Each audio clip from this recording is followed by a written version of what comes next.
আসসালামু আলাইকুম রহমতুল্লাহি ওবারাকাতুহ। আমি বেশি কথা বলবো না, এখন আর পারি না। আজকে 57 বছর এই ময়দানে, 57 বছর। এত বছর তো অনেক মানুষ হায়াতও পায় না। জানি না তিনি এখনো কেন রেখেছেন। প্রথমে আসুন, যারা বান্দার প্রতি কৃতজ্ঞতা আদায় করে না তারা আল্লাহর প্রতিও কৃতজ্ঞতা আদায় করে না। যেহেতু আজকের এই পবিত্র সিরাতুন নবী সেমিনার, এটার প্রাণ পুরুষ, মূল উদ্যোগী এবং উদ্যোক্তা ব্যবসায়ী ভাইয়েরা। আর এই ব্যবসা এমন এক জিনিস, অধিকাংশ আম্বিয়া কেরাম, অধিকাংশ নবী রাসূল তারা ব্যবসায়ী ছিলেন।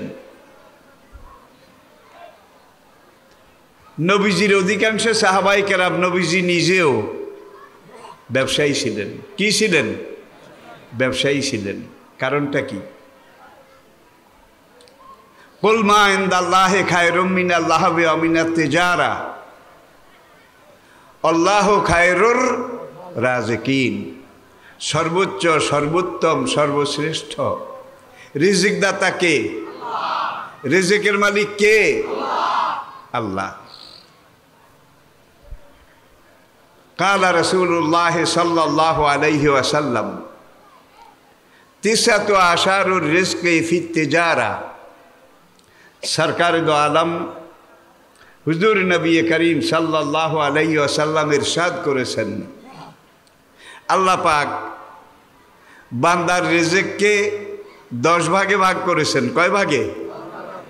10 ভাগের 9 ভাগ আল্লাহ ব্যবসার মধ্যে রেখে দিয়েছেন। পুরা রিজিক 10 ভাগে ভাগ করা, 10 ভাগের 9 ভাগই ব্যবসার ভিতরে। তাহলে বোঝা গেল এই ব্যবসা সবচেয়ে বড় খাত। এই ব্যবসায়ী ভাই যারা, তারা আম্বিয়ায়ে কেরামের এই সুন্নত, সাহাবায়ে কেরামের এই সুন্নত, অধিকাংশ কুরুনে সালাসা, 3 প্রজন্ম, অধিকাংশ আইমা, আমাদের আকাবের, আমাদের পূর্বপুরুষ, তারা অনেকেই ব্যবসায়ী ছিলেন। অকাল রাসূলুল্লাহ সাল্লাল্লাহু আলাইহি ওয়াসাল্লাম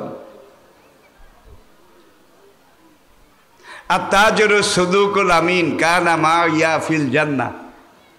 যেই ব্যবসায়ী 2 নম্বর করে না, কোনো রকমের লুকোচুরি, প্রতারণা, মিথ্যার আশ্রয় নেয় না, হালালভাবে ব্যবসা করে যেই ব্যবসায়ী, সে আমি নবীর সাথে একই জান্নাতে একত্রে থাকবে। অকাল রাসূলুল্লাহ সাল্লাল্লাহু আলাইহি ওয়াসাল্লাম আত-তাজিরুল আমিনু মারজুকুন। যেই ব্যবসায়ী ব্যবসার মধ্যে 2 নম্বরই করে না, সততা, সত্যতা, আমানতদারি রক্ষা করে, আল্লাহ পাক তার রিজিকের জিম্মাদার হয়ে যান। অকালা সাল্লাল্লাহু আলাইহি ওয়াসাল্লাম আত-তাজিরুল খাইনে মাহরুমুন। যেই ব্যবসায়ী ব্যবসার মধ্যে 2 নম্বর করে, 1 নম্বর মালের সাথে 2 নম্বর মাল মিশায় না বোধ হয়, এরপরে ভেজাল দেয়, এরপরে আবার প্রতারণা করে, গারার ধোকা, এগুলা করে। একজন বাজারে আম এনেছে, রোজার মাস, নাজায়েজ হলেও, যেটা আমাদের বংশ পরম্পরায় ট্র্যাডিশন, গ্রামের এক গরিব বেচারা, দিনদার মানুষ, মেয়ে বিয়ে দিয়েছে, জ্যৈষ্ঠ মাস, মেয়ে জামাইয়ের বাড়িতে আম দেবে। এখন মেয়ে জামাইয়ের বাড়িতে উপহার হিসেবে আম দিতে গেলে একটু ভালো আম, এটাই তো আপনারা বেছে টেছে নেন, ঠিক কিনা বলেন? এক গৃহস্থ বাড়িওয়ালা তার বাড়ির কাছে আম গাছ একটা আছে, খুব বড় বড় সাইজের আম, মোটা মোটা লম্বা লম্বা। কোনো ছেলে পেলেও খায় না, বাচ্চারাও খায় না, এই গাছে কেউ ঢিলাও মারে না। কাকপক্ষীও সহজে এই গাছের আমে মুখ দেয় না, এত টক। এখন এই বাড়িওয়ালা আমগুলো পেড়ে তার বিবিকে বলে, এগুলাকে ভালো করে এক জায়গায় ঢাকনা দিয়ে রাখো, খাওয়া তো যাবে না, তবে সাইজ ভালো, royal size, king size, big size, বাজারে গেলে পয়সা ধরা যাবে। খাওয়া যাবে না মানে নিজেরা খাবে না, খেতে পারবে না। এখন বাজারে নিলে পয়সা ধরা যাবে। এটা একদিকে ধোঁকা, আরেকদিকে প্রতারণা, ঠিক কিনা বলেন? আহাবেব লিন্নাস মা তুহিব্বু লিনাফসিক, নিজের জন্য যেটা পছন্দ করো অন্যের জন্যও সেটা পছন্দ করো। এটাই ঈমান, এটাই আমানতদারি, এটাই ইসলাম, এটাই সত্যতা, এটাই ন্যায্যতা। এখন বাম একবারে হলুদ হলুদ বাজারে নিয়ে গেছে, ওই বেচারা মেয়ে বাড়িতে আম পাঠাবে, অন্যান্য দোকানে আম দেখলো, ওখানে পোকড়া টোকড়া যা আছে মোটামুটি মন্দের ভালো আছে, এগুলো দেখে সে আটকে উঠল। মেয়ে জামাইয়ের বাড়িতে দেওয়ার জন্য এই তো উপযুক্ত জিনিস পেলাম। আগেই বলেছি রমজান মাস, কিন্তু এখন এই লোকটা যে আম বিক্রি করে তাকে জিজ্ঞাসা করে, ভাই মেয়ে জামাইয়ের বাড়িতে দেব, সত্যি করে বলেন আমগুলা কেমন? রোজা মুখে মিথ্যা কথা বলতে পারবো না, খেলে বুঝবেন, খাইলে বুঝবেন আমগুলা কেমন। তাইলে মিষ্টিও বলে নাই, টকও বলেনি, খেলে বুঝবেন। এটা গারার, গারার, ধোঁকা, প্রতারণা। এটা ইসলামে হারাম, নাজায়েজ।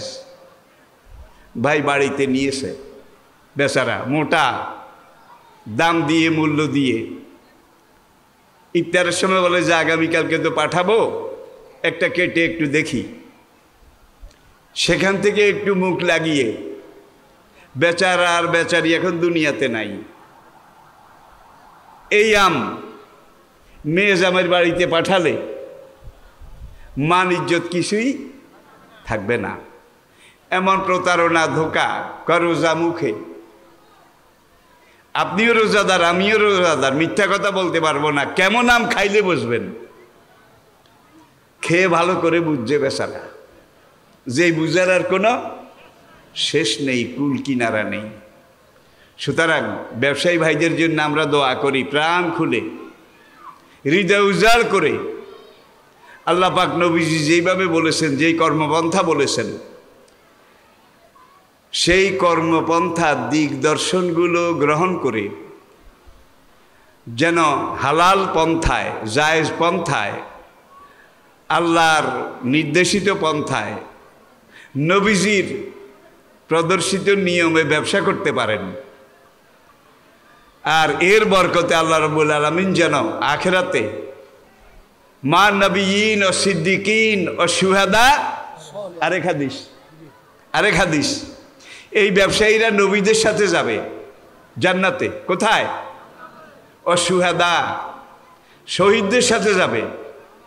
ও সিদ্দিকিন, যুগে যুগে আল্লাহর নেককার ওলিয়া উলিয়াদের সাথে যাবে। ও সালিহিন, আর আল্লাহর শ্রেষ্ঠ বাছনি করা বান্দাদের সাথে একই জান্নাতে যাবে। আর যদি 2 নম্বরই করা হয়, কারুনও তো ব্যবসায়ী ছিল নাকি? কারুনের সাথে একত্রে একই জাহান্নামে যাবে। রাস্তা দুটোটা কিন্তু খোলা আছে। ফামান শাআ ফালিউমিন ওয়া মান শাআ, আপনি ইচ্ছা করলে এই পথেও, নবীর পথে, আম্বিয়া কেরামের পথে, আইম্মা কেরামের পথে, এই পথেও যেতে পারেন। আবার ইচ্ছা করলে কারুনের পথেও যেতে পারেন। The merchant of Venice, Venice নগরীর সেই বণিকের পথেও যেতে পারেন। দ্য উইভার অফ রসডেল, রসডেল নগরীর সেই তাঁতি, তার সাথেও যেতে পারেন। পথ সবগুলোই কিন্তু খোলা আছে। আমরা কোন পথ গ্রহণ করব? কোরআনের পথ, আল্লাহর পথ। রাসূলের পথ, আম্বিয়ায়ে কেরামের পথ, ইসলামের পথ। রাজি আছেন? রাজি আছেন? মোল্লা নাজিম আমার পরে কথা বলবে, তিনি আগে বলার ছিলেন, কিন্তু ভাই আমি তো এখন গণনার বাইরের মানুষ। আর কত, অর্ধ শতাব্দীর বেশি কথা বলতে বলতে এখন জীবন ঘড়ি ইন্টারভেল দেয়। কোরআন যাদের সম্পর্কে বলছে, লেখায় লা ইয়ালামা বাদা ইলমিন শাইয়া, কোরআন যেটাকে বলছে আরজালিল উমর, এই পাশের এই ভাইয়ের নাম অনেক সময় মনে থাকে না, ভুলে যাই। এ হলো বর্তমান অবস্থা। লেকুল্লে নাফসি নাজাল, এখন চিন্তা করতেছি কোন সময় ওই সৌদি আরবের এক আমার মতো খুরুজ লাগাইয়ে দেয়, খুরুজ, গেট আউট। এটাই জীবন, এটাই দুনিয়া। তো মোল্লা নাজিম, আমি তো ওল্ড মডেল। আর মোল্লা নাজিমরা আজকে মাঠে ময়দানে যারা কথা বলতেছেন, আলহামদুলিল্লাহ, তারা অধিকাংশ কিন্তু আমার রুহানি ছেলে, আমার রুহানি সন্তান। আমি তাদেরকে ছেলে হিসাবে সম্বোধন করি। একটু আগাও মোল্লা নাজিম বলে যে হুজুর তো আমাদের আব্বা। আলহামদুলিল্লাহ, এটাই ইসলাম।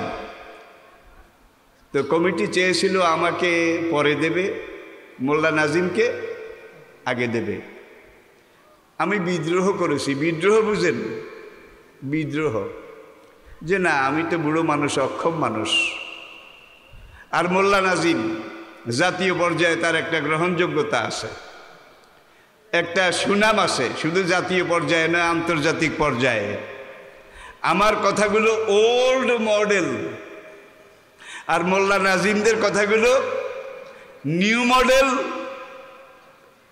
বর্তমান সময়ের উপযোগী, সময়ের সাথে টালি করে, তুলনা করে তারা কথা বলেন। ওয়াজ তো অনেক রকমের আছে। এমন ওয়াজও আছে হুজুর 2 ঘন্টা ওয়াজ করেছে, 2 ঘন্টা ওয়াজে 2টা কোরআনের আয়াতও নাই, 2টা হাদিসও নাই।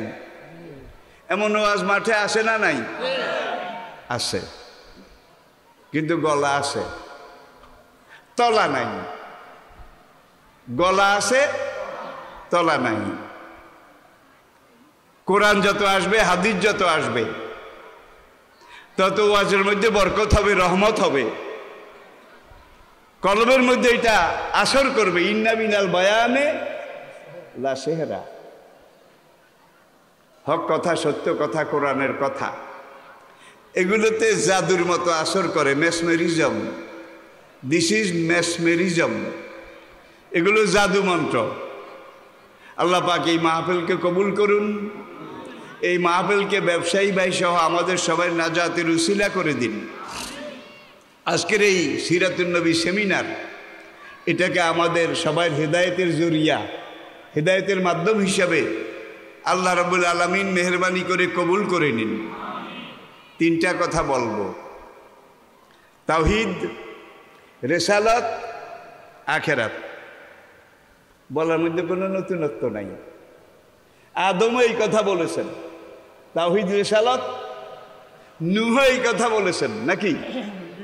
সমস্ত আম্বিয়া কেরাম এই কথা বলেছেন। আমাদের নবী, আখেরি নবী, তিনিও এই কথা বলেছেন। নবীজির পরে সাহাবা, তাবিন, তাবে তাবিন, সেই থেকে শুরু করে আজ পর্যন্ত প্রত্যেক ওলামায়ে হাক্কানি, রাব্বানি, তারাও তাওহীদ, রিসালাত, আরেকটা কি? আপনারা কথা কম বলেন কেন? বজ্র বিশানে ফেটে পড়বেন, কথা জিজ্ঞেস করলে উল্লাসে ফেটে জবাব দেবেন। তাহলে যারা কথা বলবে তাদের কথা বলার সহযোগিতা হবে। আমি কথা বললে পাবো 1 নম্বর, 1 মার্ক। আর আপনি যদি আমার কথা বলার পরিবেশ তৈরি, হ্যাঁ, জি, হ্যাঁ, হ্যাঁ, এইভাবে একটু, ছোটকালে পুঁথি শুনছেন না? কি পুঁথি? বুড়ারা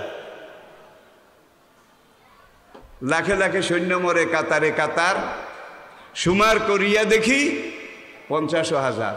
কয় হ্যাঁ, হ্যাঁ। একজনে গায় যারা শোনে হ্যাঁ হ্যাঁ হ্যাঁ হ্যাঁ যদি না কয়, তাইলে পুঁথি যে পড়ে সে মনে করে যে আমার পুঁথি এরা বুঝে না, অনুধাবন করতে পারেনি। সুতরাং আপনারা একটু সঙ্গে সঙ্গে সাপোর্ট দেবেন। এই জন্য সাপোর্ট দেবেন, আমি নিজের একটা কথাও বলবো না, প্রত্যেকটা কথা কোরআনের, হাদিসের, আল্লাহ এবং আল্লাহর রাসূলের। প্রথমে আসুন তাওহীদ, এবং আমি সময়টাকে 3 ভাগে ভাগ করে নিচ্ছি বলার সুবিধার জন্যে।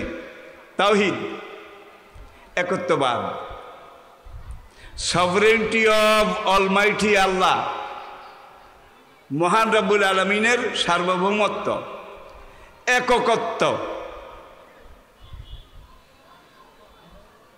ওয়াহেদ, আহাদ, ওয়াহেদুন, তাওহীদুন, এক, একক, চিন্ময়, অব্যয়, অরূপ, অতুল, কালজয়ী, চিরন্তন এক, সেই একজন, তিনি কে?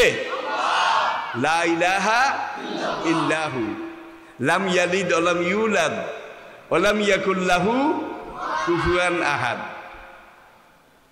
বেদে তাকে বলা হয়েছে স্বয়ম্ভু, স্বয়ম্ভু, তাকে কেউ বানায়নি, তিনি কারো থেকে জন্ম নেননি, স্বয়ম্ভু, নিজে নিজে যিনি আবির্ভূত হয়েছেন। সেই বেদ পুরাণের মধ্যেও সত্যযুগ ত্রেতা যুগে তাকে মানা হয়েছে, জানা হয়েছে। একমে বা দ্বিতীয়াং ব্রহ্মা সর্বাং খলবিদং ব্রহ্মা সর্বধর্মাং পরিত্যজ্য মামেকং শরণং ব্রজ। 3টা শ্লোক বলেছি, 3টাই কিন্তু তাওহীদ। পরবর্তী পর্যায়ে এসে এই তাওহীদ এটাকে ভাগ করে কিছু নিয়েছে দুর্গার ভাগে, কিছু কালীর ভাগে, কিছু সরস্বতীর ভাগে, কিছু কার্তিকের ভাগে, কিছু রামের ভাগে, কিছু অমুক তমুকের ভাগে। পুরা তাওহীদটাকে কি ভাগ বাটোয়ারা করে দেওয়া হয়েছে। একটা উদাহরণ দিলে বুঝবেন। এক দেবতার পূজা করা হয়, মনসা। মনসা এক দেবতা, তার নাম মনসা দেবতা। মনসার পূজা করা হয় এই নিয়তে, যেন জীবনে সাপে টাপে বলতা বিমরুলে কামড় না দেয়। মনসা দেবী যদি খুশি হয়, তাহলে সারা জীবন সাপের গায়ের উপর দিয়ে হাঁটলেও, আবার ছেলে পেলে ওরা পরীক্ষা যেন ভালো রেজাল্ট করে, ভালো পাস করে, এই জন্য সরস্বতীর পূজা করা হয়। ঠিক না বে ঠিক? এখানে একটা জিনিস অনুধাবনযোগ্য, স্কুল কলেজ ভার্সিটি, এখানে লেখাপড়া যারা করে, মুসলিমও আছে অমুসলিমও আছে, যারা প্রত্যেক বছর সরস্বতী পূজা করে তারা 100 ভাগে 100 ভাগ পাস করে নাকি? 100 ভাগে 100 ভাগ। আর যারা সরস্বতী পূজার কাছে একবারও যায় নাই, তাদের 12 আনি ফেল, 14 আনি ফেল। তাহলে বুঝা যায় পাস ফেল সবাই সমান। এখানে বুঝা গেল তাহলে সরস্বতীরও কিছু করার নাই। মনসা দেবীর পূজা করে যেন সাপ কামড় না দেয়। আজ পর্যন্ত সাপে যাদেরকে কামড়াইছে, মনসা দেবীর পূজা যারা করেছে তাদের একজনকেও কামড়ায় নাই নাকি? সাপের কামড়ও সমান সমান, পরীক্ষায় পাস ফেল সমান সমান নাকি? এতে বোঝা যায় এগুলো কিছু যায়ও না আসেও না, মূল নিয়ন্ত্রণ একজনের হাতে। তিনি কে? আল্লাহ। লাইলাহা হরতি পাপং অলিলাহা পরম পাদং ত বৈকুণ্ঠে স্বর্গবাসং তজপি নাম মোহাম্মদ। লাইলাহা যদি জীবনে একবার পড়ো সব গুনাহ মাপ। লাইলার সাথে যদি ইল্লাল্লাহ যোগ করো, ব্যবসায় বরকত, চাকরিতে প্রমোশন, জীবনের কল্যাণ, অনন্ত জীবন। যদি তুমি স্বর্গ বেহেশত শান্তি লাভ করতে চাও, তজপি নাম মোহাম্মদ, তাইলে লাইলার সাথে মোহাম্মদ এই নাম যোগ করে পড়ো। আমি সত্য যুগের কথা বলছি। ত্রেতা যুগের কথা বলছি, দাপর যুগের কথা বলছি। আবার অনেকে কেউ যায় মাটির তৈরি দেবদেবীর কাছে সাহায্যের জন্যে, কেউ পাথরের তৈরি মূর্তির কাছে যায় নাকি, কেউ মৃত বানানো শিবের কাছে যায়, আর কিছু কিছু মানুষ জীবিত শিবের কাছে যায়। জীবিত শিব আছে না নাই? ওখানে ওরা তৈরি করা শিব এটার পাও ধোয়া পানি খায়, আর এখানে এরা জীবিত শিব পীর নামে একজন ত্রাণকর্তা, তার পাও ধোয়া পানি খায়। তাহলে বোঝা গেল সেইটাও পূজা, এইটাও আছে না নাই? ইবলিস সে টায়ার্ড হয়নি, রিটায়ারও করেনি, বুড়া হয় নাই। সেদিন যেরকম ছিল আদম হওয়ার সেই জান্নাতের আমলে, এখনো ঠিক সেইভাবে আছে। সে তার কাজ করে যাচ্ছে। আল্লাহ কয়জন? সৃষ্টিকর্তা কয়জন? এক মেয়ে বা দ্বিতীয়াং ব্রহ্মা সর্বাং খলবিদং ব্রহ্মা সর্বধর্মাং পরিত্যজ্য মামেকং শরণং ব্রজ। বেদের কথা, কুন্তাব সূক্তের কথা। এরপরে আসেন তাওরাত, জবুর, ইনজিল। তাওরাত, জবুর, ইনজিল। ইন্না হাযা লাফি সুহুফিল উলা সুহুফি ইব্রাহিমা ওয়া মূসা। আবার আসুন, যালিকা মাসালুহুম ফিত তাওরাতে ওয়া মাসালুহুম ফিল ইনজিল।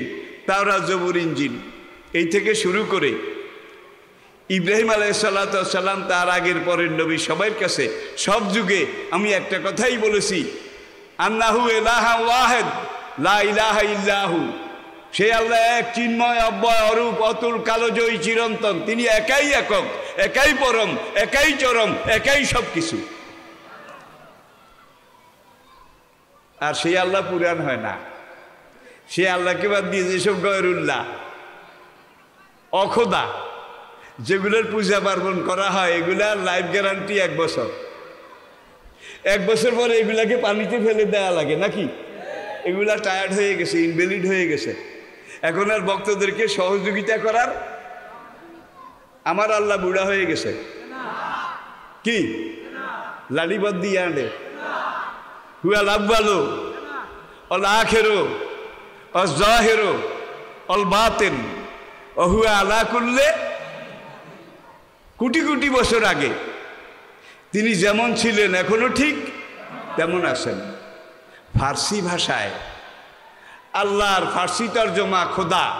খোদা, খোদা কর না, খোদ যোগ আ, খোদ যোগ আ, নিজে নিজে যিনি আবির্ভূত। ওই যে স্বয়ম্ভু, একটু আগে বলেছে স্বয়ম্ভু, তাকে কেউ বানায় নাই, তিনি সবাইকে বানিয়েছেন, সৃষ্টি করেছেন। তিনি জীবন দান করেন, রিজিক দান করেন, মান সম্মান দান করেন, আবার অসম্মান বেইজ্জত করেন। তিনি সব কিছুর মালিক একজন। জোরে বলেন কয়জন? ভাই, বিলাতে একবার বার্মিংহাম শহরে একটা সেমিনারে তাওহীদের উপরে আমি বক্তব্য রেখেছিলাম। তাওহীদ, আল্লাহর একত্ববাদ। বক্তব্যের পরে সেই দেশের নিয়ম অনুযায়ী প্রশ্নোত্তর। একজন খ্রিস্টান সাংবাদিক আমাকে প্রশ্ন করলো, অনারেবল মাওলানা, আপনার কথাগুলো যুক্তিপূর্ণ, আপনার কথাগুলো শিক্ষাপ্রদ, কথাগুলো খুব দামি। আপনার কাছে আমার একটা প্রশ্ন, সৃষ্টিকর্তা কয়জন? কয়জন? আমি বললাম, মাই ডিয়ার জেন্টলম্যান, কয়জন হইলে ভালো হয়? আপনারা তো 3 জন মানেন, যেহেতু আপনি একজন খ্রিস্টান পণ্ডিত। ইয়া, হ্যাঁ, আমরা 3 জন মানি। ইহুদিরা মানে 2 জন। অকালাতিল ইয়াহুদ উজাইর ইবনুল্লাহ, আল্লাহ নিজে এক খোদা, আল্লাহর পুত্র উজাইর আরেক খোদা। তাইলে কেউ 2 খোদা, কেউ 3 খোদা, আবার কেউ যত নর তত নারায়ণ, যত কল্লা তত আল্লাহ, যত জীব তত শিব। আছে না নাই? যত জীব তত শিব। তাহলে পুকুরের বোয়াল মাছও শিব, পুঁটি মাছও শিব। এক শিবে আরেক শিবের বোধা খায় না। যত জীব তত শিব, জাইলা দোড়া এইটাও শিব, বাংলা ব্যাঙ্গ শিব। এক শিবে আরেক শিবেরে, এক শিব শক্তিশালী আরেক শিব দুর্বল। আসলে এগুলো কোনো কথার কথা, এগুলোকে যদি আপনি একটু যুক্তির নিরিখে টালি করেন তাইলে গ্রহণ করার মতো কিছু নাই। আমি সমালোচনা সুরে বলছি না, আমি অমুসলিম ভাইদের বিবেকের কাছে এই যুক্তিপূর্ণ প্রশ্নগুলো রাখছি। আর এই পর্যন্ত যত মুসলমান কনভার্টেড মুসলিম, বিশেষ করে উপমহাদেশে আমরা দেখেছি তারা অধিকাংশ কিন্তু ব্রাহ্মণ। কি ব্রাহ্মণ?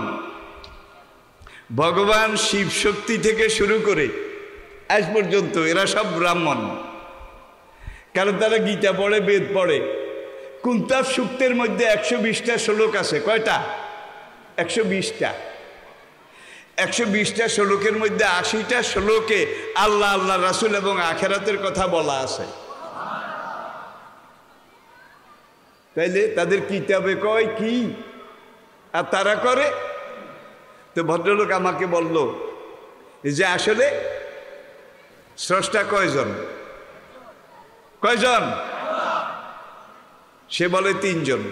আল্লাহ নিজে এক খোদা, আল্লাহর বউ বিবি মরিয়ম আর এক খোদা নি। আল্লাহ আর আল্লাহর বউ বিবি মরিয়ম এই 2 জনের মিলনে যেই ছেলে জন্মগ্রহণ করেছে এই ছেলে হইল খোদাই পুত্র। গর্দি ফাদার, গর্দি মাদার, গর্দি হলি গোস্ট, এই 3 জনে মিলে জগৎ চালায়। প্রিয় ভাইয়েরা, একটু বুঝার চেষ্টা করি, আমরা একটু বুঝার চেষ্টা করি, সামনে এগিয়ে যাই। আসুন, এখন ভদ্রলোককে আমি বললাম সৃষ্টিকর্তা কয়জন হইলে ভালো হয়? হুজুর আপনি তো একজনের কথা বলেছেন। আর this is perfect, this is a plain truth. এটাই নিরেট সত্য, একমাত্র সত্য। সৃষ্টিকর্তা কয়জন? লাম ইয়ালিদ ওয়ালাম ইউলাদ ওয়ালাম ইয়াকুল লাহু হুয়াল্লাহুল্লাযী লা ইলাহা ইল্লাহু। একবার না বারবার? একবার না বারবার? আল্লাহু আকবার, বারবার বারবার। সকল নবী এই শিক্ষা দিয়েছেন, ঠিক কিনা? ইয়া কাওমে ইবুদুল্লাহ মা লাকুম মিন ইলাহিন গায়রু, মা লাকুম মিন ইলাহিন গায়রু, ইন্নী আখাফু আলাইকুম আযাবা ইয়াউমিন আযীম। সকল নবীর এই ওয়াজ কোরআনে আল্লাহ কোট করে দিয়েছেন। তাওহীদ, রিসালাত, আখিরাত, এই 3টা ছিল দাওয়াতের মূল ভিত্তি। তো ভদ্রলোককে আমি বললাম সৃষ্টিকর্তা কয়জন হইলে ভালো হয়? আপনি তো একজনই কইছেন, একজন। আমি যে একজন বলেছি এর কারণ কি বুঝেন? এইটা পরিষ্কার করার জন্যই তো আপনাকে প্রশ্নটা করেছি। আমি বললাম মাই ডিয়ার জেন্টলম্যান, আপনি কি সৎকিয়া জানেন? সৎকিয়া এটা তো 1-2 ছেলেমেয়েরাও জানে সৎকিয়া। আমি বললাম হোয়াট ইজ সৎকিয়া? সৎকিয়া কাকে বলে? সে বলে 1 to 100, 1 to 1 থেকে, এটাকে সৎকিয়া বলে। আমি বললাম সৎকিয়াতে অঙ্ক কয়টা? আমি প্রশ্ন করলাম। ভদ্রলোক জবাব দিলেন 100টা। আমি বললাম কোন 100? কয় 1 থেকে 100। আমি বললাম দিস ইজ রং, রং, রং, আপনার এটা ভুল, ভুল, ভুল। যদি পারেন ঠিক বলেন, সৎকিয়াতে অঙ্ক কয়টা? কয় 10টা, 10টা। আমরা দিস ইজ অলসো রং, আপনার এইটাও ভুল। যদি পারেন ঠিক করে বলেন সৎকিয়াতে অঙ্ক কয়টা? কয় 9টা। একবার 100, আবার 10টা, আবার 9টা। আমি বললাম দিস ইজ অলসো রং। সৎকিয়াতে অঙ্ক 100টাও নয়, 10টাও নয়, 9টাও নয়। আপনি যেইটাই বলেন সেইটাই তো ভুল হচ্ছে, ঠিক করে বলেন। আমি এর চাইতে ঠিক কি? আই ডোন্ট নো, আমি জানি না। বলে আপনাকে আমি জানাবার চেষ্টা করি। মাই ডিয়ার জেন্টেলম্যান, সৎকিয়াতে অঙ্ক মাত্র একটা, 1 is 1, 1 is perfect 1।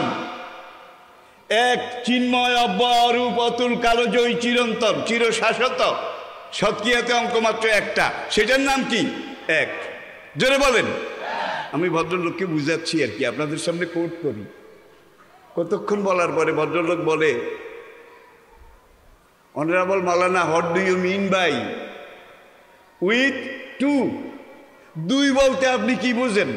আপনি যে বললেন অঙ্ক মাত্র একটা, আর কোনো অঙ্ক নাই, আর কোনো অঙ্ক নাই, একটা এক।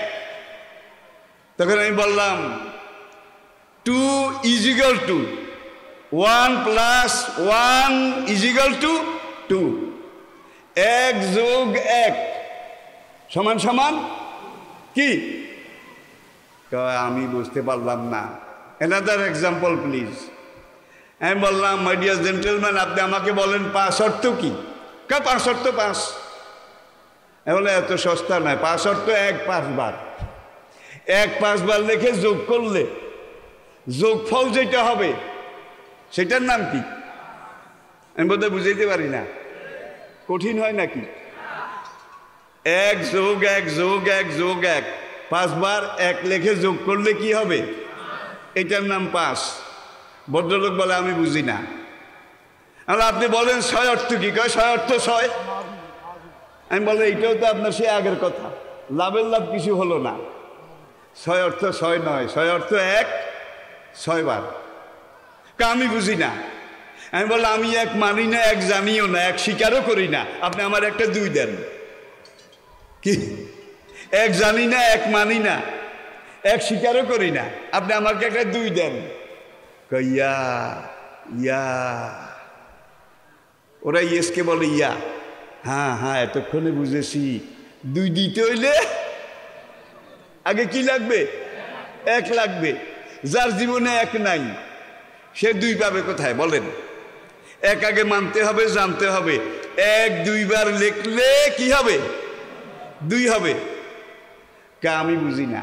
আমি আবার বললাম, এই যে ভদ্রলোক, আপনি একটা গাছের আগায় উঠতে হলে আগে গোড়ায় যাওয়া লাগবে, গোড়ায় না গিয়ে আপনি আগায় উঠবেন, এটা কি কল্পনা করা যায়? কয় নো নেভার, নো নেভার। আমি বললাম, তাইলে আবার গোড়ায় আসেন।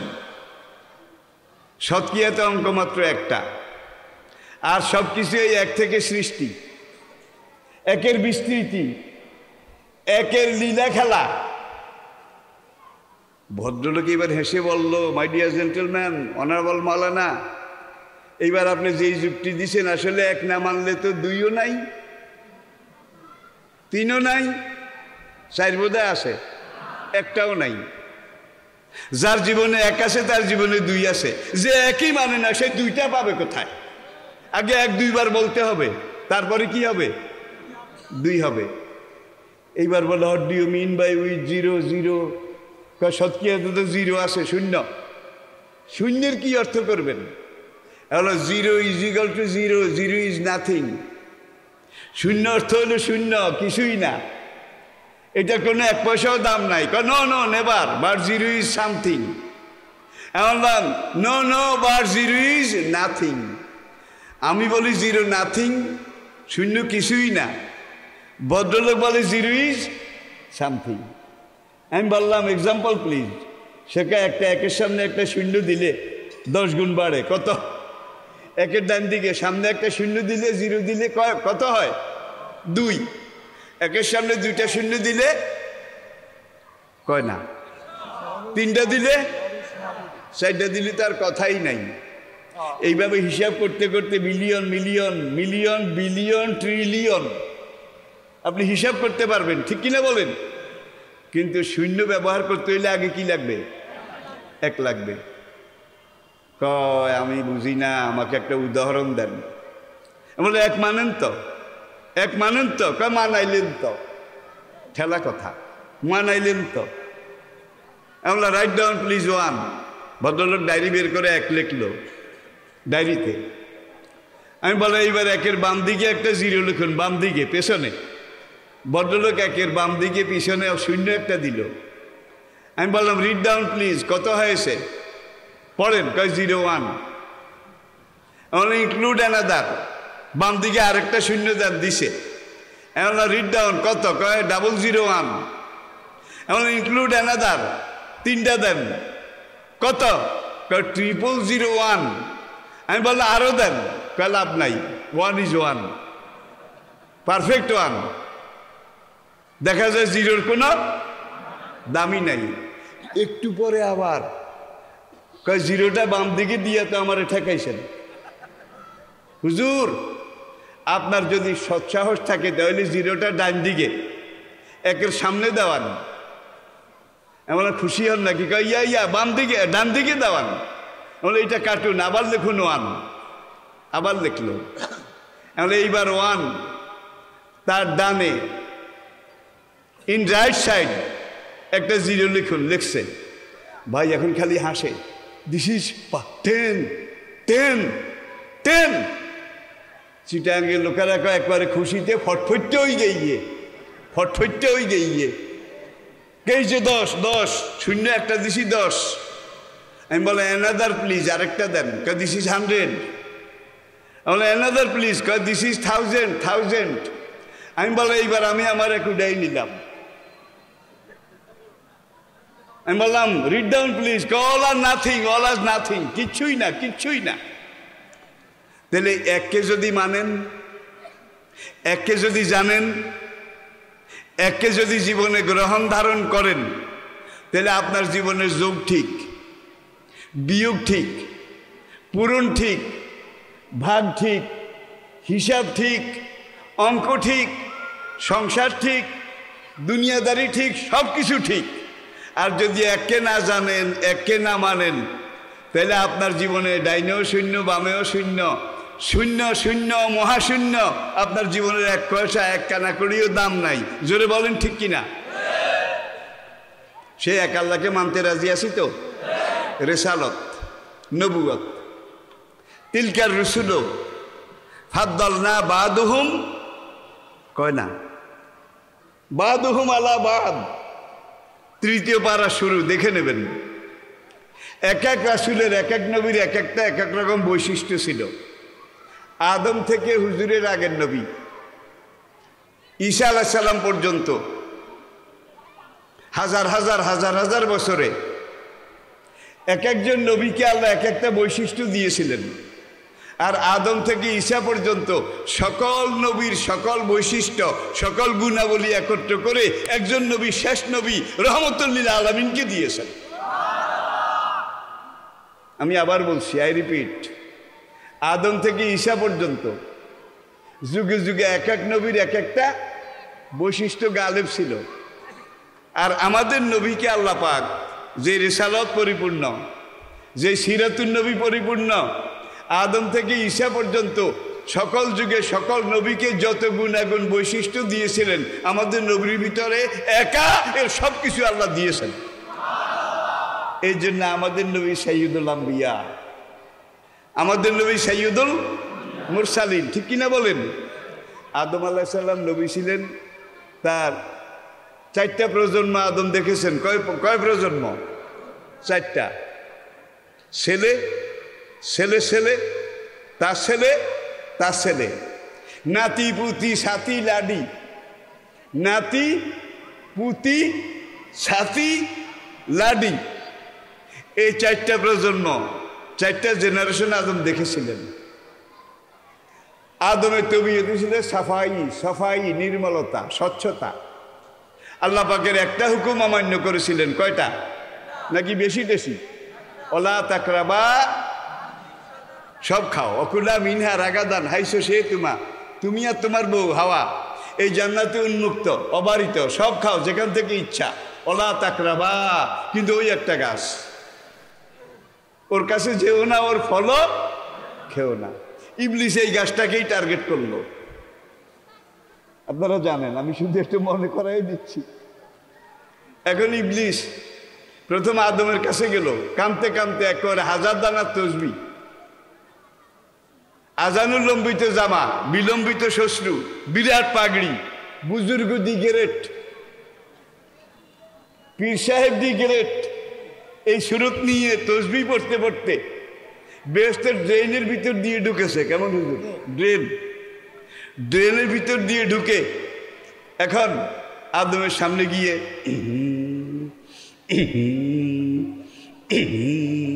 আসে না নাই? এখন এইভাবে আদমকে প্রতারিত এবং প্ররোচিত করে। আর চোখ দিয়ে টপ টপ করে পানি পড়ে, বুড়া মানুষ, একের খুনখুনে বুড়া, এই শুরুতে গেছে। আদম কয় মা বালুকা ইয়া শাইখি, হুজুর আপনাকে তো চিনতে পারলাম না, আপনার পরিচয় কি? কয় বাবা তুই চিনবি কেমনে, আমি এই এলাকার শহর কুতুব। শহর কুতুব। আপনার দায়িত্ব কি? কয় তোদের ভালো মন্দ, সুখ শান্তি, এটা পর্যবেক্ষণ দেখার জন্যে আল্লাহ আমাকে কুতুব হিসাবে, তোদের মুরব্বী হিসাবে, গাইড ম্যান হিসাবে দায়িত্ব দিয়েছেন। আদমকে ভালো। আদম থামলেন। এইবার ওই হুজুর জিজ্ঞেস করে বাবা কি খাওটাও? কয় সব খাই। অকুলা মিনহা রাগাদান, সব ওপেন আমাদের জন্য, পুরা জান্নাত আমাদের জন্য উন্মুক্ত আল্লাহ করে দিয়েছেন, সব খাই। আল্লাহর নেয়ামত, সুষমা, সৌন্দর্য। বেহেশতের না জিনিসটা নাই।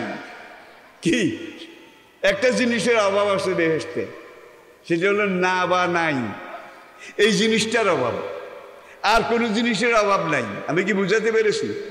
উম্মত জননী হাফসা রাদিয়াল্লাহু তাআলা আনহা, ওমরের মেয়ে, তিনি একদিন বলেন ওগো স্বামী, ইয়া রাসূলুল্লাহ, ফাকিহাতুন নাখলু জাতুল আকমাম ওয়াল হাব্বুজুল আসফে ভাবে আইয়ালা, কাঙ্গুর, বেদানা, আপেল, আখরোট, নাশপাতি, ভালো ভালো ফল, ভালো ভালো মিষ্টি ফল, রসালো ফল, টসটসে মিষ্টি ভরা ফল, সবগুলোর কথা আছে। কিন্তু স্বামী আপনি তো জানেন আমি টকের ভক্ত, আমারে ভাত রুটি না দিলেও চলে, কিন্তু তেঁতুল, ট্যাঙ্গা, বড়ই, বড়ই, আমজাম, গোলাপজাম, কিছু মা বোন কিন্তু এরকম আছে, ভাত কম খাইলেও হয় কিন্তু টক খাওয়ার জম। আম্মাজান হাফসা তিনি টকের ভক্ত ছিলেন। একদিন স্বামীকে বলে কোরআনে আপনি আমার স্বামী হাদিসে বেহেশতের যে নিয়ামতের কথা বলেছেন, সুষম সৌন্দর্য, প্রাচুর্যের কথা বলেছেন, বড় বড় বড় বড় সব কিছু, আমার তেঁতুলের কথা তো নাই, আমজাম, গোলাপজাম, সুকাবরির কথাও, বরের কথাও নাই। টকগুলো যদি বেহেশতে গিয়ে না পাই তাহলে বেহেশতে আমার জন্য মাটি। আল্লাহ জবাব দিলেন ওয়ালাকুম ফিহা মা তাশতাহি ওয়ালাকুম ফিহা মা তাদদাউন নুজুলাম মিন গাফুরির রাহিম। হাফসা তো হাফসা, ওয়ালাকুম ফিহা মা তাশতাহি, নবী কোরআন দিয়ে স্ত্রীকে বুঝান জান্নাত এমন এক জায়গা, সেখানে তুমি যা চাবে তা পাবে, যা স্মরণ করবে তা এসে যাবে। তুমি গোলাপজাম, আমজাম, সুকা বড়ই, বড়ই, এগুলো যদি খাইতে চাও তুমি সোনার পালনকে শুয়ে এইভাবে আরামসে মনে মনে শুধু একটু বলবা যে 2টা কামরাঙ্গা, 3টা বড়ই, আর 4টা কি জঙ্গলে যে হয় টিপি টিপি খায়, এই টক ফল আর কি, টক ফল। তুমি যেটা মনে করবে সঙ্গে সঙ্গে দেখবে যে বিরাট তেঁতুল গাছ এইভাবে ঝুঁকে তোমার বুকের উপরে এসে গেছে, হাতের নাগালে এসে গেছে। বিরাট গোলাপজাম গাছ, বিরাট জলপাই গাছ এসে গেছে। এইবার তুমি তোমার সুকা ফল লওয়ার খাও, লওয়ার খাও। যদি তোমার লইতে একটু আলসি টালসি লাগে, হরিয়া কলা খাবি নি, কি কইছিল? সিল্লা হাইলে খাইম, সিল্লা হাইলে খাইম, নোয়াখালীর কথা আর কি। তুমি যদি মনে করো তেঁতুল একবারে পাকা পাকা, থোকা থোকা, এখন সেখান থেকে তুমি নাও, শুয়ে শুয়ে নাও, বসা লাগবে না, তোমার নাগালের বাইরে সব। এখান থেকে তেঁতুল নাও, জলপাই নাও, তুমি খাও, তুমি ভোগ করো। কুলু অশরাবু হামিয়াম, প্রাণ ভরে, মন ভরে, হৃদয় ভরে, আশুদা হয়ে তুমি খাও, আল্লাহর নেয়ামত তোমারই জন্যে।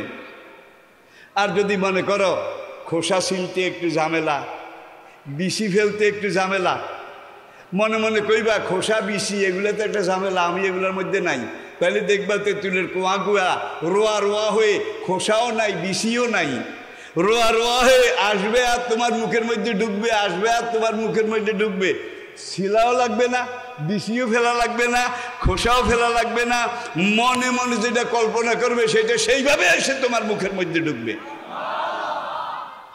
তো বেহেশতে সব কিছু আছে, কোনো জিনিসের অভাব নাই, কিন্তু একটা জিনিসের অভাব, সেটা হলো না এবং নাই জিনিসের অভাব।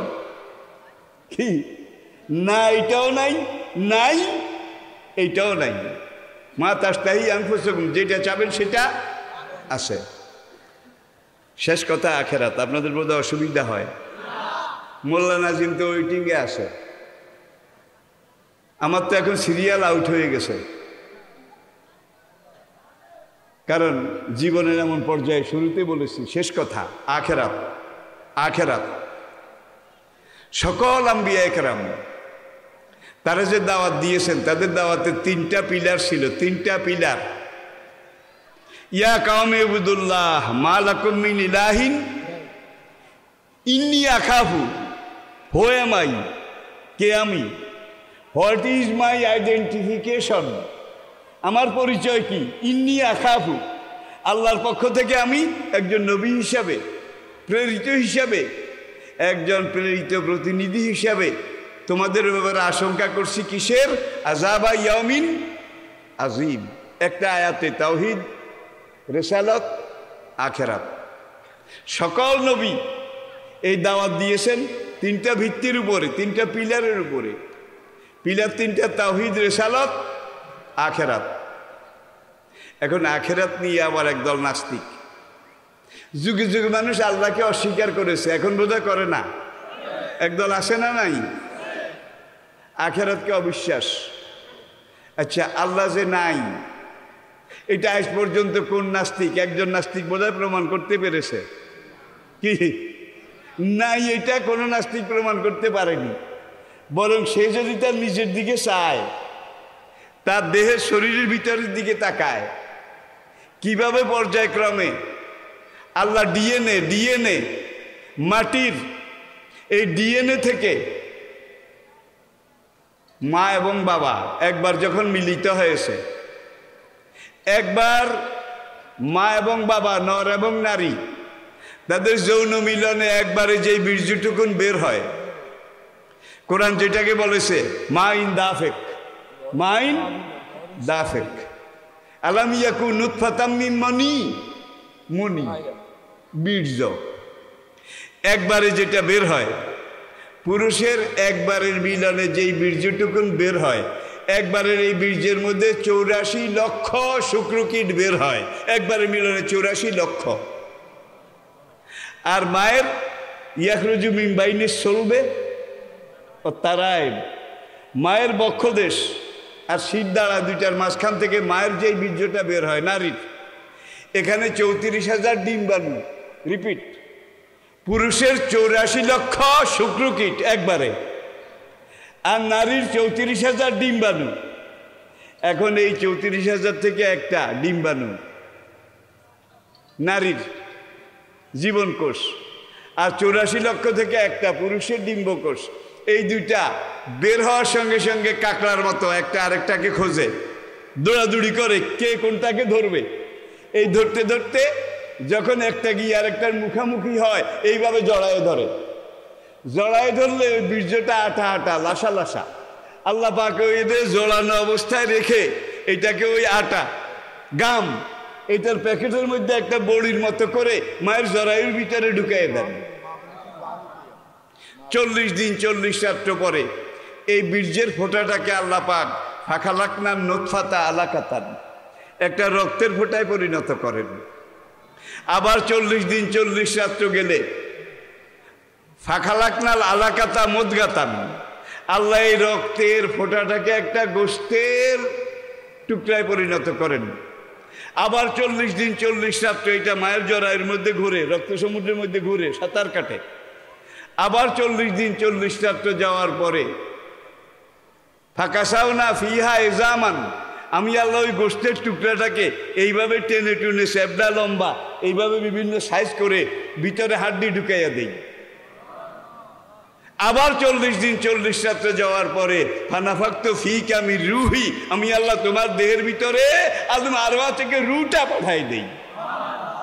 এই রূহকে আজকের বিজ্ঞানী, চিকিৎসা বিজ্ঞানী তারা বলছে ফিটার, জীবনের স্পন্দন। রূহটা যতক্ষণ আছে আপনার জীবন আছে, ঠিক কি না? রূহটা যখন আলাদা হয়ে যায় আপনার জীবন শেষ, আপনার শরীর তখন পচতে থাকবে। আর এই রূহ শরীর থেকে পচতে দেয় না। রূহ আর শরীর এই দুইটার মিলনে একটা মানুষ, একটা দেহ। রূহের কোনো মৃত্যু নাই, ধ্বংস নাই। দেহটার মৃত্যু আছে, ধ্বংস আছে, পচে যাওয়া আছে, মাটিতে মিশে যাওয়া আছে, ঠিক কিনা বলেন? রূহ যখন দেহকে ছেড়ে চলে যায় তখন এই দেহের মধ্যে পচন ক্রিয়া, দুর্গন্ধ শুরু হয়, যার জন্য তাড়াতাড়ি কি করা লাগে? ফাতাবারাকাল্লাহু আহসানুল খালিকিন। ভাই তাহলে আমাদের সামনে পরকাল আছে কি না? যখন মরে যাব আমাদেরকে দাফন করা হবে, কবর। আল কবর আউয়ালু মানজিলিন মিন মানাজিলিল আখিরাহ। আখিরাত পরকাল, দুনিয়া জীবন 60 বছর, আর কবরে যাওয়ার পরে যেই জীবন আসতেছে সেটা 60 বছর, 60,000, 60 লাখ, 60 কোটি, 60,000 কোটি, 60 বিলিয়ন কোটি, 60 ট্রিলিয়ন কোটি, কোনো শেষ নাই। সেই পরকালের জীবনের শুরু আছে, শেষ নাই। তাহলে এই 60 বছরের জীবনে আপনাকে কামাই করতে হবে, রোজগার করতে হবে, বেঁচে থাকার জন্যও করা লাগবে হালাল পন্থায়, ঠিক কিনা বলেন? এই 50, 60, 70 বছরের জীবনে আপনাকে পরকাল এটাকেও কামাই করতে হবে, রোজগার করতে হবে। আর এই পরকাল এটার সাথে সম্পর্ক রেখে আপনি যদি জীবন পরিচালনা করেন, আয় রোজগার করেন, চাকরি বাড়ি করেন, ব্যবসা বাণিজ্য করেন, তাইলে এই ব্যবসা বাণিজ্য, আয় রোজগার, এটার মধ্যে দুইটা পন্থা আছে, একটা জায়েজ আর একটা। তাহলে আমরা কোনটাকে গ্রহণ করব? ঘরে ঘরে সুদ ঢুকে গেছে, খবর নিয়ে দেখেন গ্রামে গ্রামে।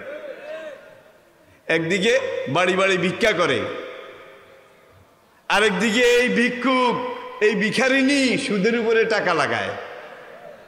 আপনাদের এলাকায় হয়তো নাই, আছে। এরপরে দেখুন ঘরে ঘরে সুদ ঢুকে গেছে। সবচেয়ে সিরিয়াস যেটা, কোনো জাতি, কোনো দেশ, কোনো সম্প্রদায়, কোনো জেনারেশন, এটার যদি 12টা বাজাইতে হয়, এইটাকে যদি আগামী দিনের জন্য নষ্ট করা, শেষ করার পরিকল্পনা করা হয়, তাইলে এই যুগে সবচেয়ে যেটা মারাত্মক মারণাস্ত্র সেটা হলো নেশা। কি?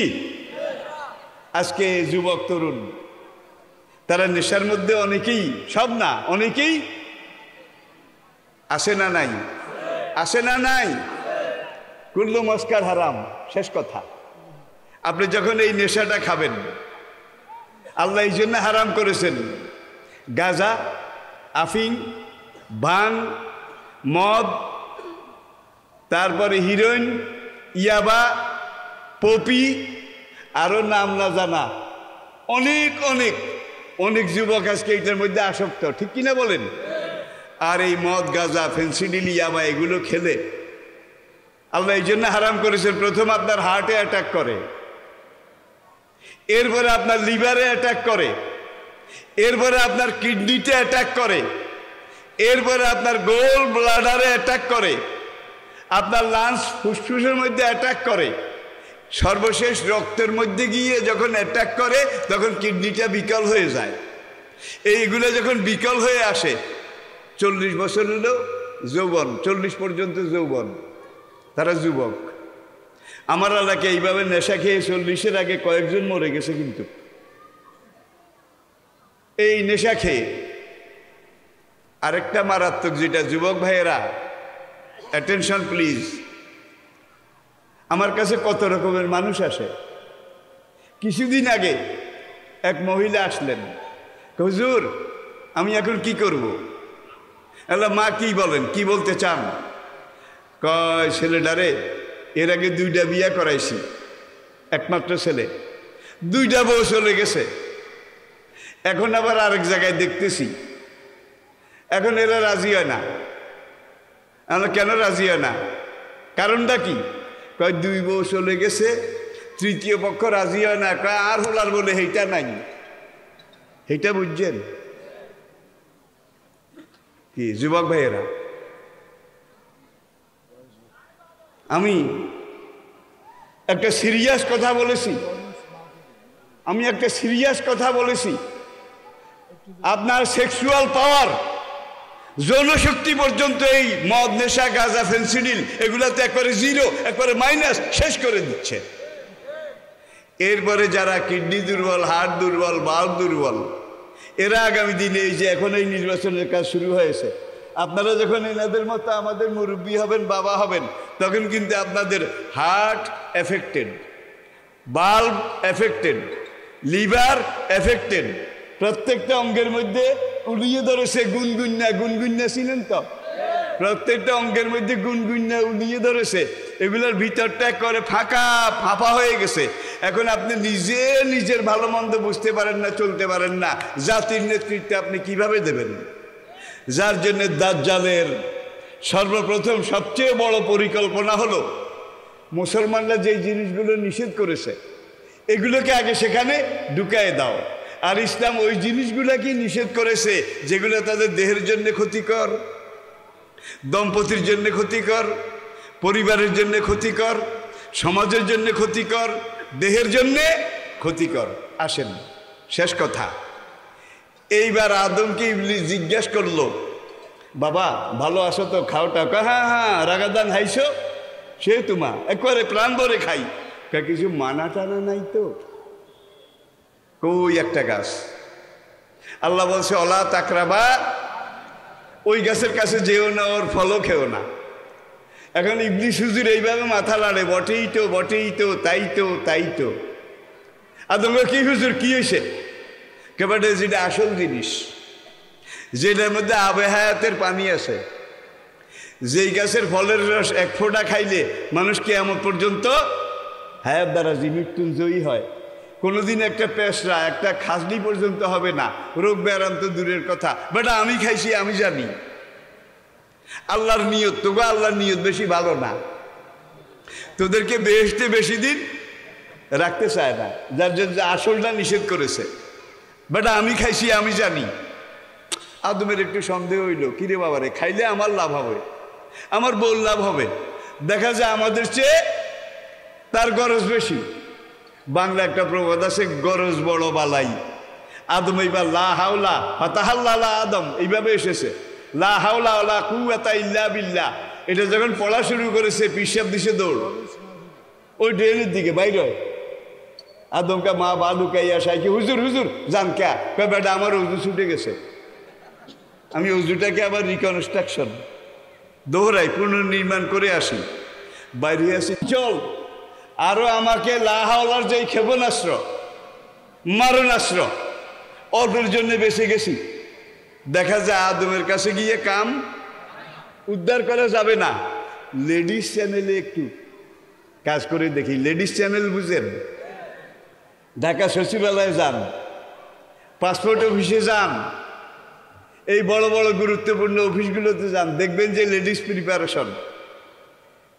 একদল অনিন্দু সুন্দরী তরুণী তম্বি, তারা সেজে গুজে এখানে আবার একটা ব্যাগ ফুটানে কাথলিয়া এটা লাগিয়ে তদবির পার্টি, তদবির। সচিব সাহেবের কাছে গিয়ে কি ইনিয়ে বিনিয়ে হাসছে লাসছে, সুন্দর চেহারা, হাসি মুখ, এটাকে সচিবের তো পুরুষত্ব এখানে অর্ধেক কাইতেছে। কি সুন্দর কথা কয়, কি শুদ্ধ, কি পরিশুদ্ধ সচিব, কিন্তু এই ভিতরে গলা শুরু হয়ে গেছে।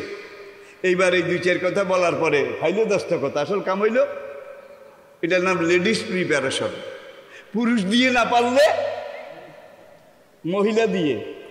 এটা ইবলিশও করেছে, এই যুগে বোধহয় নাই। জোরে কোন? ডিসি স্যারকে দিয়ে ফাইলে দস্তখত করা যায় না, 3 বার গিয়ে ফিরে আসছে। নটা একটা শিখাইয়া দিছে, এইভাবে পারবি না। স্যার কিন্তু খুব নীতিনৈতিবান মানুষ, স্যার কিন্তু অনৈতিক, একটা কাজও করে না।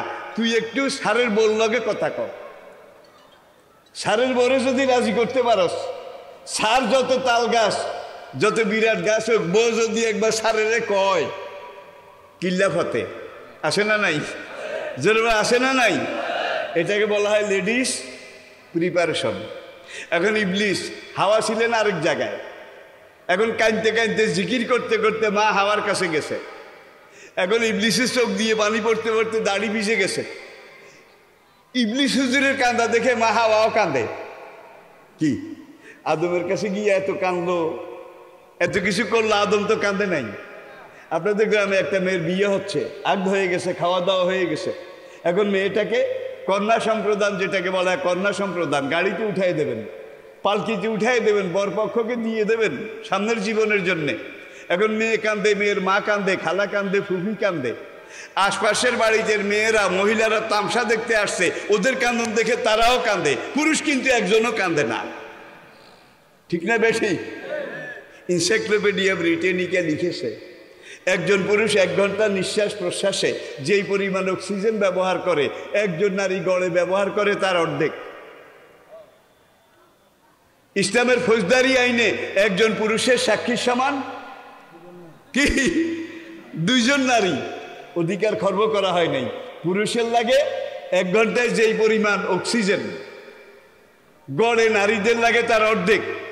যার জন্য আজকে চিকিৎসা বিজ্ঞান স্বীকার করেছে পুরুষের ইঞ্জিন 10 ঘোড়া আর নারীর ইঞ্জিন 5 ঘোড়া। কি কারণ তেল অকটেন অর্ধেক লাগে। প্রিয় ভাইয়েরা, এখন ওই কয় মা কি খাস কেমন আছে, খুব খুব ভালো খুব ভালো খুব ভালো। মানা টানা নাই তো, কয় এই তো। এইবার ইবলিশ আরো কান্দে, কয় তো করে খাইছে। কয় হুজুর আপনি এত কান্দেন কেন? কয় তোদের অবস্থা জেনে আবার কান্না আসে।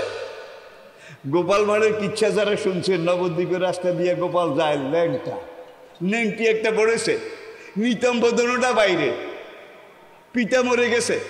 এখন নবদ্বীপের এক ব্রাহ্মণ গোপাল রে কয়, বাবা গোপাল রে, তোর অবস্থা দেখে আমার কান্না আসে।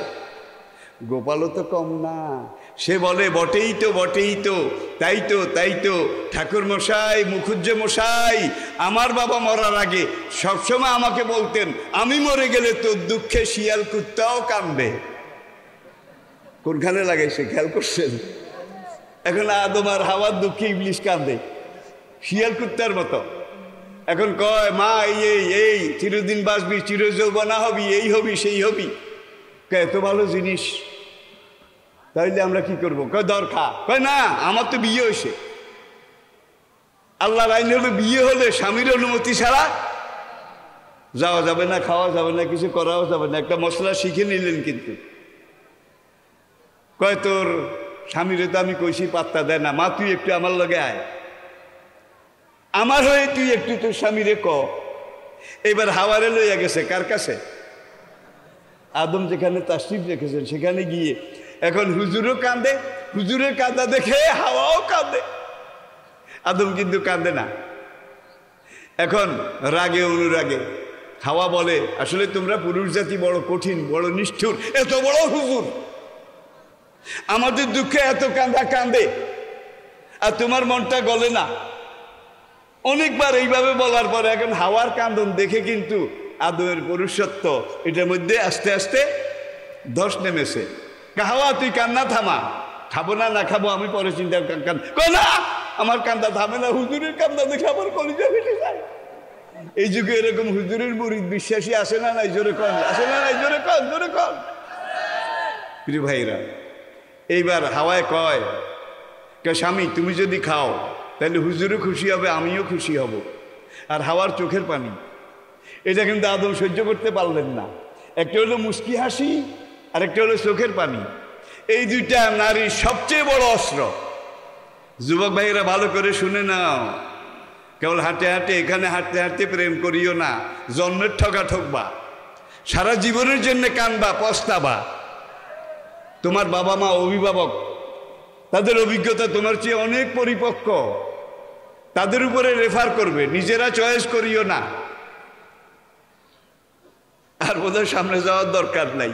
এই তারপরে এখন হাওয়ার কান্দন দেখে আদমের পুরুষত্ব এটা টলে গেল, কাত হয়ে গেল। কয় যদি খাই, হুজুরে কান্দে কান্দুক, তোর কান্দা আমি সহ্য করতে পারি না। এখন যদি খাই তুই কানবি না? তো না, একটুও কানবো না। না কান্দার জন্যই তো তোমারে এইবার আদমও খাইছে, হাওয়ারেও খাওয়াইছে। কি ফাযাল্লাহুমা শাইতানু ফাখরাজাহুমা মিম্মা কানা ফীহি। আল্লাহ পাক আমাদেরকে বুঝার তৌফিক দান করুন। ওমা আলাইনা ইল্লাল বালাগ ওয়া আখির দাওয়ানা আনিল হামদুলিল্লাহি রাব্বিল আলামিন। আসসালামু আলাইকুম ওয়া রাহমাতুল্লাহি ওয়া বারাকাতুহু।